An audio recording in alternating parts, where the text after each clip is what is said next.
How are you feeling? I'm doing well, thank you. It's a lot of mixed emotions right now after working intensely at this for a year and a half without any breaks. And as one of our senior officials said, what is it going to be like racing on a treadmill and stepping off on Saturday? And while the treadmill's still going. Well, it's still going. Yeah. Well, I hope I can step off carefully. That's part of the process. Your role has come under pretty intense scrutiny since the start of the pandemic. But you tell me, what is it that you think, especially the general public, may not fully understand or appreciate about your job, your position? Yeah, that's a really good question. I think the aspect from the beginning, because of my style of leadership and having been through a number of other major ones, the critical part is to enable those around you, enable those in leadership, enable the wider government ministry to step up and rise to the occasion. We have 14.8, nearly 15 million people, including those that may not be citizens. We have many languages, many ethnic groups, 34 independent autonomous medical officers of health. We had sometimes up to 10 to 15,000 public health servants working through the night on weekends, working from home, trying to balance that life balance, some to the level of exhaustion and some to burn out, a few, unfortunately. But I guess, if I could jump in, I think I understand what you're saying in the sense that the province is complex. The machinery involved in making the province work is also infinitely complex. But what are you suggesting? Are you suggesting that the province sort of did as well as it reasonably could have been expected to do in those early moments of the pandemic? Because I suspect there will be lots of people who would take offense to that, who would look at the numbers and say, no, there were early failures. I think always I would say we responded with the evidence and information we had at the time. We consulted with as wide a force as we could at the time in a situation that was anything but mapped out, in a global situation that was evolving rapidly, with an interface with many sectors that the data was not aware. So I think we did a good job at the time. You mentioned you seeing your own job as enabling those around you to make the right decisions with the right information. Right.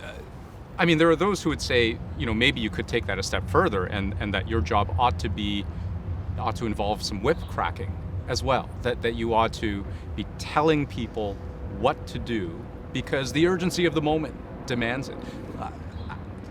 I don't know, how influential would you say you were with the Premier? The point you're raising is that I found that they were actually soliciting my advice. They wanted to know, what should we do? I felt very much they were able and capable of making good decisions too, if I gave them some room. Were you always able to speak freely? Yes. What about disagree openly or publicly? If I felt there's a reason to disagree, if there was some points that some members did not like, they'd ask me to my face, why are you saying that? And then I would give them a real answer for that, and they'd say, okay, we understand that. And so we would have those open discussions. So it wasn't that I was told what to say. They understood that I had the ability to speak as I wanted to at all my press conferences. When you say unpopular decisions, it's funny when I think about the way Premier Ford has addressed the public, because he's invoked your name hundreds, maybe even thousands of times over the course of this pandemic, often as a way of defending his decisions, right? And even when it's other doctors who are challenging government decisions, he will say, no, there's one doctor that I listen to, and that's Dr. David Williams. But then there would be these occasions where a truly bewildering decision would be made. The decision to close playgrounds is an example, or keep golf courses shut down as long as they had been, or to give police expanded powers to stop people. What should I take from his reliance on you in those situations, that he did all of those things at your recommendation? Those particular ones was on a session when they, as a government decision group, they made decisions in there. Was there not an opportunity then for you to say, well, hold on, this may actually be pretty counterproductive?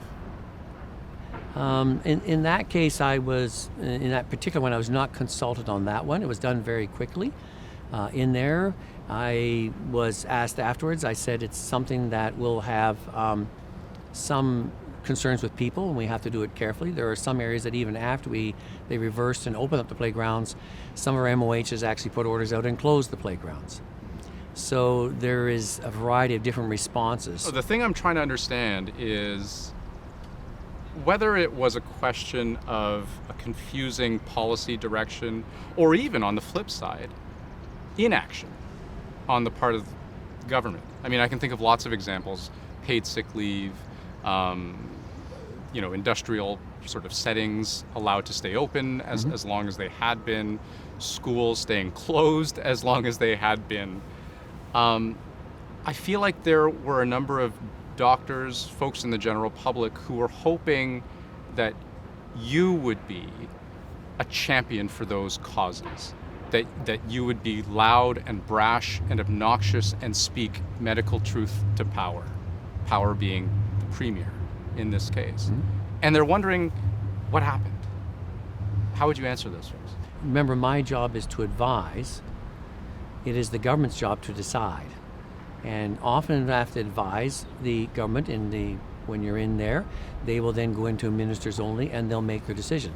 That is their responsibility, that is their job. So in spite of some people said at the beginning that I'm directing the government, I don't direct the government. The elected officials direct the government. But when your fellow doctors, members of the Ontario Science Table, as a very clear example, when they are not even just criticizing you, but calling for you to step aside, as was the case in a few different examples, is there just something that you think they don't get then about the constraints you're under and the processes involved in managing this? Or do you look back and think, well, maybe they had a point? I do both at the same time. And when you say the science table, the chair and I, and the chairs and I work well together. And Dr. Brown and I have worked together for years. At the same time, his members were not constrained, and they're free to say whatever they want. And not all of them agreed with each other at the table. That's what a science table is. You get a bunch of doctors in the room, they hardly ever agree. So it's not scientific, researched out evidence. And because you can't wait for the evidence to come. And so you're asking for your experts to get together, give me your best position, and take it forward. They will not always agree with each other on what that consensus is. And then you take that forward. That evidence informs policy. It doesn't direct policy. Because it has to match into the right framework at that time.